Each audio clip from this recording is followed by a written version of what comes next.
आत्मीय भाइयों, आपको हरिओम, नमस्ते, नमन।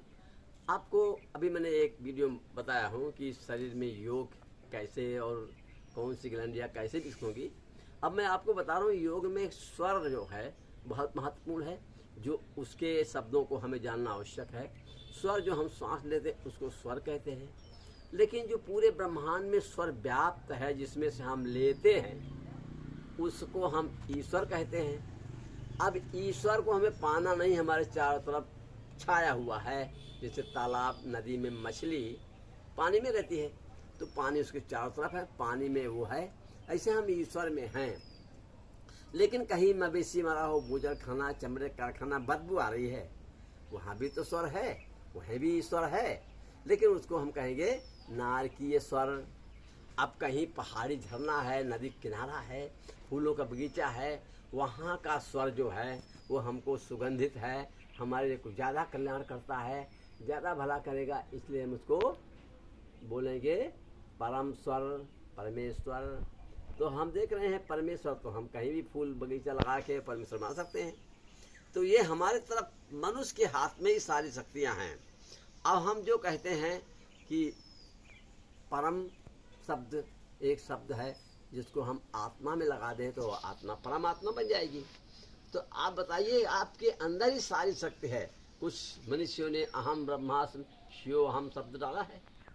अब हम उतना शक्तियाँ लेकर और कुछ ना करके उसको सुसुप्त होते हुए खत्म हो जाए, आखिरी में बुढ़े होकर मर जाएं, उसका उपयोग नहीं ले पाए तो किसी जन्म में नहीं मिलेगा।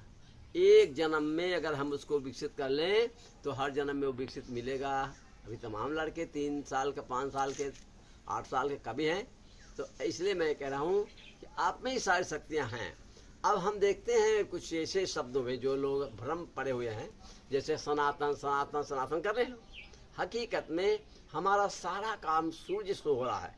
सूर्य से अभी क्या 10-20-50 वर्षों में सारा काम सूर्य से होगा। इसीलिए सूर्य तत्व को हम तत्व माने सार होता है, और सूर्य तत्व को हम संसार बोलते हैं। तो हमारे ऋषियों ने पहले, जैसे आज हम ट्रेन को, रेलवे को हिंदी में लिखते हैं और सिग्नल को हिंदी में लिखते हैं, स्टेशन को हिंदी में लिखते हैं, ऐसे हमारे ऋषियों ने सन शब्द को सूर्य का नाम रखा। लेकिन बाद में अंग्रेजों ने पकड़ लिया तो उस समय पर सन ऋषि, सनकादिक ऋषि, संतोष, सम्मान, संसार तमाम शब्द बने। तो ये हमारा धर्म जो है वह सूर्य से ही है, हिसाब से है। तो सन धन आधन तन सनातन, हकीकत शब्द ये है, सन धन आधन तन सनातन। लेकिन अंग्रेजों ने सन पकड़ लिया वो बात अलग है, लेकिन ये शब्द हिंदी का है, अंग्रेजों ने पकड़ लिया वो बात अलग है। तो हम ये समझे हमारा सारा काम धर्म का सब सूर्य से होता है। अब वैसे कुछ दूसरे संप्रदाय के लोग चंद्रमा को पूजते हैं, वो बात अलग है, लेकिन सूर्य का महत्व सबसे ज़्यादा है और सबसे बड़ा है। हिंदुओं ने इसको सनातन को पकड़ा है, बाकी सब धर्म इसी से जुड़े हुए हैं। तो हम ये शब्दों की व्याख्या भी हमें आगे लेते जाएंगे हम, और आपको बताते जाएंगे जहाँ भी शब्द में लोग भ्रम पड़ रहे हैं हम वहाँ एक नया अर्थ देंगे आपको। इसलिए जो है योग में जो है भी नए नए शब्द ऐसे आए हैं, जैसे प्राणायाम। प्राणायाम में जो है श्वास को लेना क्रम से कैसे लेना है अब आपको बताते हैं।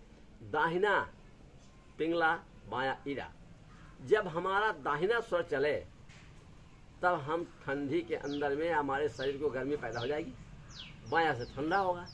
हकीकत में एक स्वर है सुषुम्ना, जब दोनों श्वास बराबर चलती है उसी स्वर में हमें प्रार्थना करना है कि हे आत्मदेव मेरा यह काम हो जाएगा काम। लेकिन स्वर दाहिना स्वर चलाइए, जब भी शुरू हो दाहिना स्वर शुरू कीजिए, फिर आपको बायां स्वर चलेगा तो बीच में चलेगा सुषुम्ना। तो इसके लिए हमें कोशिश करके दाहिना स्वर नहीं चल रहा बाएं लेट जाइए, दाहिना स्वर चलने जाएगा। अब दाहिना स्वर से 10-15 मिनट ऊपर भले होगा, आप प्राणायाम कीजिए दाहिना स्वर से खींच के सांस कीजिए, रोकिए, निकालिए, थोड़ी देर में आपका सुषुम्ना चालू हो जाएगा। फिर आप कोई से भी प्रार्थना करो, आपके अंदर कोई भी ग्रंथि विकसित करो, हे आत्मदेव मेरा ये कुंडली विकसित कर दो, मेरे राम, मेरे आत्मदेव, मेरे परमात्मा विकसित कर दो, बस विकसित हो जाएगा वो। कोई डर नहीं, देर नहीं, टच करेंगे। अब यह है कि कुंडली टच करना है तो वहाँ हमें एड़ी लगा के दबाना है। नाभि में टच करना है तो हाथ से टच करना है। हाथ में दोनों पावर है, दोनों हाथ को लगा के पावर टच करना है। हल्दी का कपड़ा जिसको हमने ले लिया, हल्दी को रुमाल, इसकी गंध जाएगी, ये सावधानी रखना है।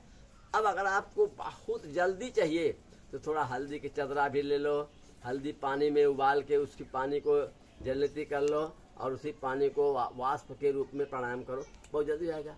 धन्यवाद।